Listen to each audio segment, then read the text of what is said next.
Bismillahirrahmanirrahim. Assalamualaikum warahmatullahi wabarakatuh. Perkenalkan, saya Azaki Soleh Albani dengan NIM 2001122.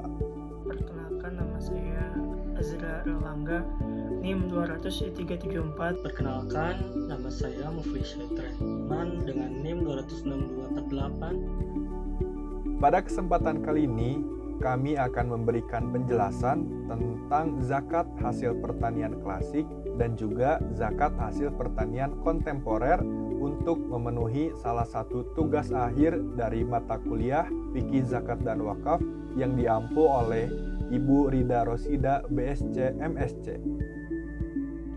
Pertama-tama saya akan menjelaskan pengertian zakat pertanian klasik terlebih dahulu.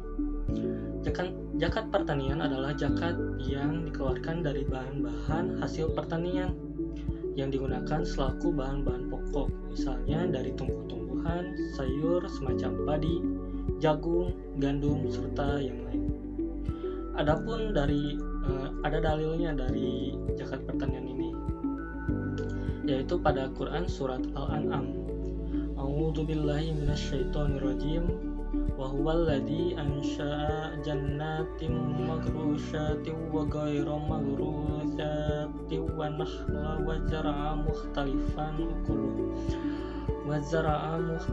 ukuluhu wa zaituna wa rumman mutasyabiha wa ghayra mutasyabih kulu min thamarihi idza asmar wa atu haqqahu yawma hasadih wala tusrifu innahu la yuhibbul musyrifin. Yang artinya, dan dialah yang menjadikan tanaman-tanaman yang merambat dan yang tidak merambat, pohon kurma, tanaman yang beraneka ragam rasanya, zaitun dan delima, yang serupa bentuk dan warnanya dan tidak serupa rasanya. Makanlah buahnya apabila ia berbuah dan berikanlah haknya atau zakatnya pada waktu memetik hasilnya. Tapi janganlah berlebih-lebihan. Sesungguhnya Allah tidak menyukai orang yang berlebih-lebihan. Selanjutnya, hasil yang wajib dijakati. Ada beberapa pendapat dari mazhab bahwa hasil yang wajib dijakati ini berbeda-beda. Yang pertama dari mazhab Al-Malikiyah dan As-Syafi'i. Mereka berpendapat bahwa makanan pokok yang mengenyangkan dan bisa disimpan dalam waktu lama seperti padi, gandum, kacang adas, kacang hims, jagung, sagu, dan lainnya. Sedangkan yang termasuk makanan pokok dari thimar adalah kurma dan kismis. Jadi untuk mazhab Malikiyah dan As-Syafi'iyah berpendapat bahwa hasil yang wajib dijakati itu seperti padi, gandum, dan kurma serta kismis. Yang kedua dari mazhab Al-Hanabilah, mereka berpendapat bahwa hasil yang wajib dijakati ialah tanaman yang berbentuk hubub atau biji-bijian dan thimar, buah-buahan yang wajib dijakati.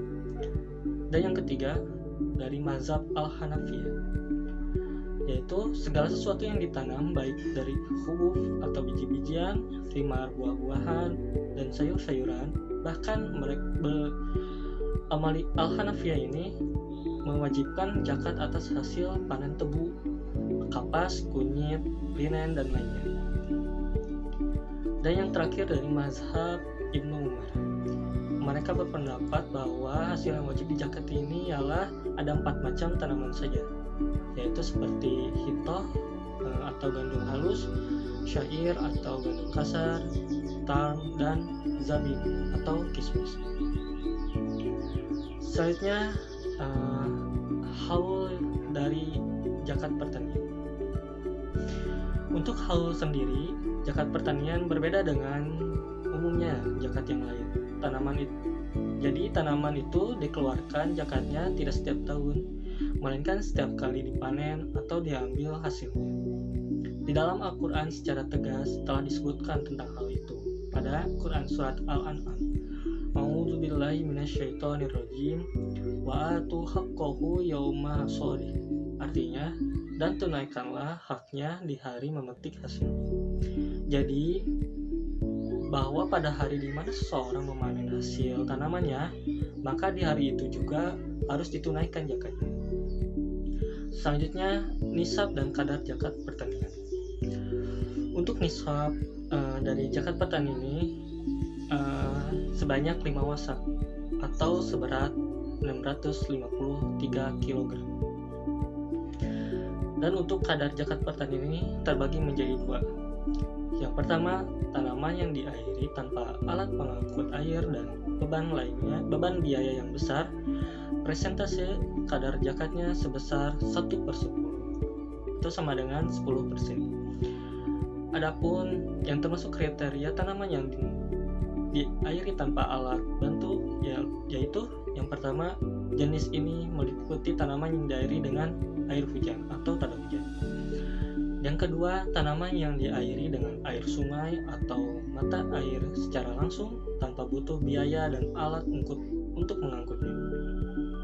Dan yang ketiga, tanaman yang mengisap air dengan akar-akarnya karena ditanam di tanah yang permukaannya dekat dengan air atau ditanam di dekat sungai, sehingga akar-akarnya mencapai air dan mengisapnya. Yang kedua, tanaman yang diairi dengan bantuan alat pengangkut air dan beban biaya yang besar. Persentase kadar zakatnya sebesar 1/20 atau sama dengan 5%. Yang termasuk kriteria tanaman yang diairi dengan bantuan alat yaitu yang pertama, tanaman yang diairi dengan bantuan unta atau sapi kerbau untuk mengangkutnya, sebagaimana pada hadis Ibnu Umar dalam Sahih Al-Bukhari dan hadis Jabir radhiyallahu anhu dalam Sahih Muslim. Dan yang kedua, tanaman yang diairi dengan bantuan alat timbang. Dan yang ketiga, tanaman yang diairi dengan bantuan alat kincir atau mesin air. Sebagaimana kadar zakat pertanian ini berlandaskan sesuai dengan dalil hadis yang diriwayatkan oleh Imam Bukhari, yaitu wama sukiya bin nadhi nisful usyri. Artinya, tanaman yang diairi dengan air hujan atau dengan mata air atau dengan air tada hujan maka dikenai zakat 1/10 atau 10%. Sedangkan tanaman yang diairi dengan mengeluarkan biaya maka dikenai zakatnya 1/20 atau sebanyak 5%. Hadis riwayat Bukhari. Baik, untuk pengertian zakat kontemporer dalam perkembangan bahasa seperti disebutkan oleh M. Dahlan Al-Bari, kata kontemporer berarti sesuatu yang baru yang belum ada sebelumnya. Untuk pengertian zakat pertanian ialah salah satu zakat yang dikenakan atas makanan asasi yang telah cukup nisab, dan hasil tanaman yang wajib dizakatkan adalah biji-bijian dari jenis makanan asasi yang mengenyangkan dan tahan lama jika disimpan, seperti padi, kurma, gandum, syair, anggur, dan sebagainya. Sehubungan dengan perkembangan masyarakat dan kemajuan iptek, maka kegiatan usaha pertanian juga berkembang dengan pesatnya. Bukan saja sistem dan teknik pengelolaannya, tetapi juga berbagai produk tanaman atau tumbuhan sebagai hasil bioteknologi modern muncul yang sebelumnya tidak ada.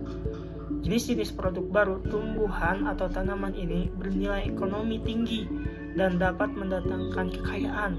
Berbagai jenis tanaman baru ini kemudian disebut dengan hasil pertanian kontemporer atau terbaru. Untuk dasar hukum wajib zakat hasil pertanian, yaitu dalam Al-Quran, Quran Surat Al-An'am ayat 141 yang artinya, dan dialah yang menjadikan kebun-kebun yang berjunjung dan tidak berjunjung, pohon kurma, tanaman-tanaman yang bermacam-macam buahnya, zaitun dan delima yang serupa dan tidak sama. Makanlah dari buahnya bila dia berbuah, dan tunaikanlah haknya di hari memetik hasilnya, dan janganlah kamu berlebih-lebihan, sesungguhnya Allah tidak menyukai orang yang berlebih-lebihan. Selain itu, dalam hadis dari Ibnu Umar radhiyallahu an berkata bahwa Rasulullah SAW bersabda, tanaman yang disiram oleh langit atau mata air atau atsorian, zakatnya adalah 1/10. Dan tanaman yang disirami, zakatnya setengah hari dari 1/10. Itu penetapan zakat hasil pertanian kontemporer. Jika jenis tanaman tersebut merupakan 4 jenis tanaman yang disebutkan dalam hadis, yaitu gandum, syair, anggur, dan kurma, maka pengelolaannya dengan menggunakan teknologi modern sehingga hasilnya berlipat ganda, maka tetap berlaku ketentuan hukum yang disebutkan oleh nas Al-Quran dan As-Sunnah, yaitu 5 wasok atau sekitar 523 kg. Jika jenis tanaman atau tumbuhan tersebut tidak disebutkan oleh nas atau jenis tumbuhan baru yang dihasilkan lewat perkembangan rekayasa teknologi modern, yaitu pertanian kontemporer, terdapat 3 pendapat. Yang pertama, tidak dikenakan wajib zakat bagi tumbuh-tumbuhan atau biji-bijian selain dari 4 macam yang disebutkan oleh hadis. Yang kedua, wajib zakat atas tumbuh-tumbuhan yang tumbuh di bumi, baik berupa biji-bijian maupun bunga-bungaan, kecuali rumput, kayu bakar, dan bambu. Yang ketiga, tanaman yang mengenyangkan dan dapat disimpan lama dikenakan zakat. Selanjutnya yaitu pembayaran zakat pertanian kontemporer. Waktu pembayarannya berbeda dengan zakat umumnya gitu ya. Tanaman ini tuh dikeluarkan zakatnya tidak setiap tahun, melainkan setiap kali panen atau diambil hasilnya. Nah, untuk yang harus dibayarkannya itu apabila si tanamannya itu yang tanpa diairi air atau tanpa diairi air hujan, itu adalah 10% atau 1/10. Nah, apabila si tanamannya itu dari berbagai bantuan air atau dibantu oleh air hujan, maka zakatnya adalah 5% atau 1/20. Ya, untuk menyikapi permasalahan ini diperlukan pemahaman yang mendalam. Dengan demikian, hasil pertanian kontemporer yang bermanfaat dalam menopang kehidupan dan menjadi sumber mata pencaharian penduduk di suatu tempat dapat dikenakan wajib zakat. Jika hanya berpegang kepada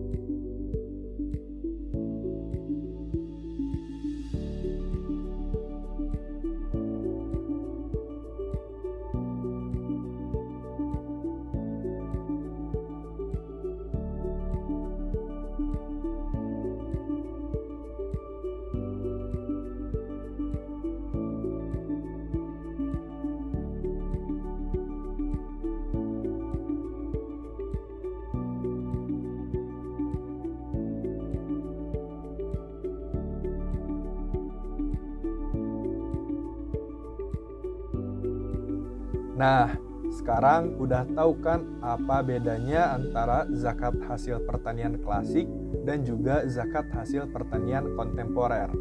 Yang sekarang ini akan ada contoh kasus perhitungan dari zakat hasil pertanian klasik dan juga zakat hasil pertanian kontemporer.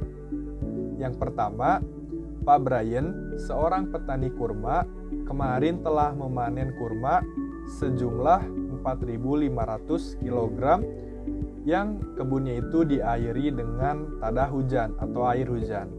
Nah, berapakah zakat hasil pertanian yang harus dikeluarkan oleh Pak Brian ini? Yang pertama, kita harus melihat dulu apakah jumlah hasil panen dari kurma ini telah melebihi nisab atau belum. Seperti yang kita tahu bahwa nisab dari kurma itu 750 kg. Sementara Pak Brian telah memanen sejumlah 4.500 kg kurma. Artinya Pak Brian melalui pertanian kurmanya ini telah melebihi nisab ya. Lalu yang kedua, karena telah dipanen kurmanya itu berarti telah mencapai haul. Jadi nisabnya sudah terpenuhi dan juga haulnya pun sudah terpenuhi. Maka hasil pertanian dari kurma Pak Brian ini sudah harus wajib untuk dizakati. Karena pertanian kurma Pak Brian ini melalui tadah air hujan, jadi zakat yang harus dikeluarkan itu sebesar 10% dari hasil panennya. Pak Brian memanen 4.500 kg kurma. Artinya, Pak Brian harus mengeluarkan zakat sebesar 10% dari 4.500 kg kurma tersebut. Dan hasilnya, jumlah zakat yang harus dikeluarkan dari hasil panen kurma itu sebesar 450 kg. Kalau pertanian kurma Pak Brian ini perairannya manual atau menggunakan alat, tidak melalui tadah hujan, maka jumlah yang harus dikeluarkannya itu sebesar 5%. Jadi 5% dari 4.500 kg yaitu sebesar 225 kg.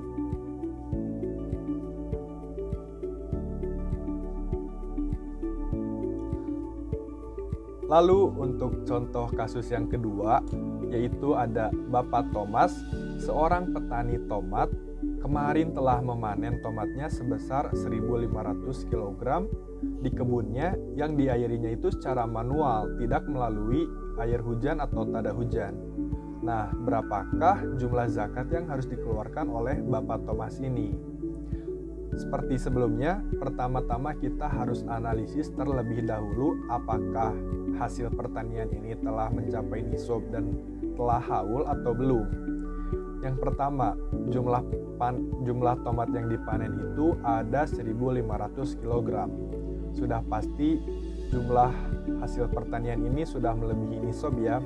Dan juga ketika panen, berarti itu tandanya hasil pertanian itu sudah wajib untuk dizakati atau telah mencapai haul.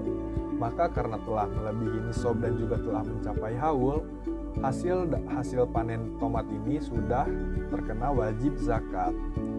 Nah, karena pada kasus ini pertaniannya tidak diairi melalui air hujan atau diairinya itu menggunakan alat-alat manual, maka jumlah zakat yang harus dikeluarkan sebesar 5% dari hasil pertanian tersebut. Hasil pertaniannya 1.500 kg. Kadar zakat yang harus dikeluarkannya itu 5%. Maka 5% dari 1.500 kg yaitu sebesar 75 kg. Jika pertanian tomat dari Bapak Thomas ini diairinya melalui air hujan atau tadah hujan, maka jumlah zakat yang harus dikeluarkannya itu sebesar 10%. 10% dari 1.500 yaitu 150 kg.